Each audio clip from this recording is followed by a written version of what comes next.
عبدالقدوس اعوان اپنا پسندیدہ شو دیکھنے کے لیے سبسکرائب کیجیے چینل 6 اور بر وقت معلومات کے لیے بیل آئیکن پریس کیجیے۔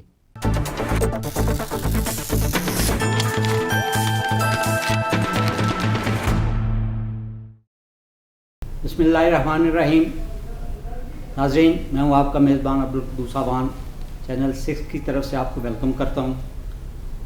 پروگرام بات سے بات کے ساتھ حاضر خدمت۔ آج میں جس شخصیت سے آپ کو ملانے جا رہا ہوں ان کا نام ہے نواب زادہ خورشید۔ یہ ایک کوہنامش صحافی ہیں اور ایک صحافی جو صبح سے لے کر شام تک اپنے جان کو خطرے میں ڈال کے ان کے لیے کام کرتا ہے، لیکن جب مزدور کی مزدوری دینے کا وقت آتا ہے تو ان کے ہاتھ کانپنے لگتے ہیں۔ ایسا کیوں ہے؟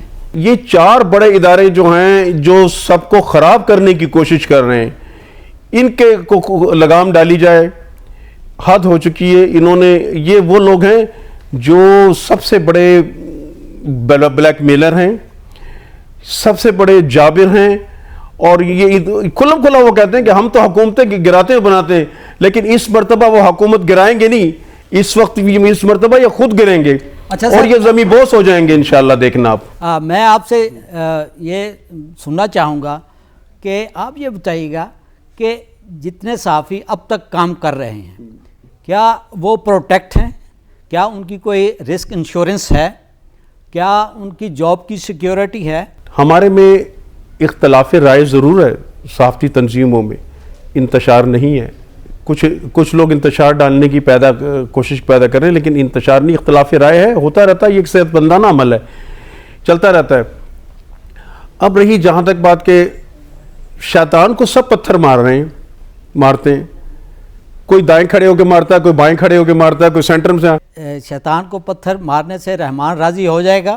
آپ نے رحمان کو بھی راضی کرنا ہے اور اپنے کردار کے حوالے سے بھی یہ ثابت کرنا ہے کہ صحافی اپنا حق لینا جانتے ہیں۔ نہیں تو دیکھیں، بات یہ ہماری جو تنظیمیں ہیں، اب جیسے PFUJ ہماری پاکستان، ہماری ملک گیر تنظیم ہے، ہمارے قائد صحافت افضل بٹ کی سربراہی میں یہ بڑی جاندار تنظیم ہے اور معتبر اور مؤثر ملک کی تنظیم ہے، تو یہ کام کر رہی ہے۔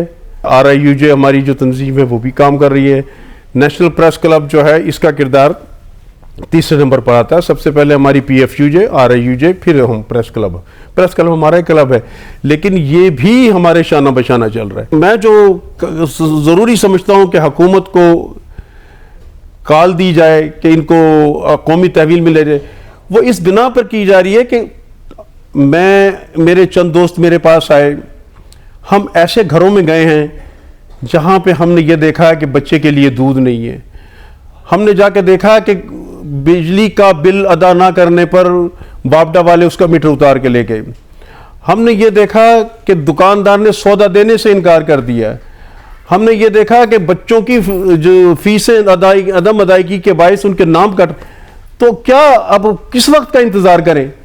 اب حکومت کو میں بار دیگر پھر بار یہ کہتا ہوں، آئیں ان گورنمنٹ آف پاکستان ان اداروں کو قومی تحویل میں لیں۔ جی سامعین، یہ ہمارا صحافیوں کے حقوق کے متعلق پروگرام تھا، اور میں یہ کہنا چاہوں گا کہ سامعین آپ یہ سن کے ظالم اب بھی نہ روئے گا تو مر جائے گا۔ اسی کے ساتھ میں چاہوں گا اجازت، کل ایک نئے پروگرام کے ساتھ دوبارہ حاضر خدمت ہوں گے۔ اپنا خیال رکھیے گا۔ اللہ حافظ۔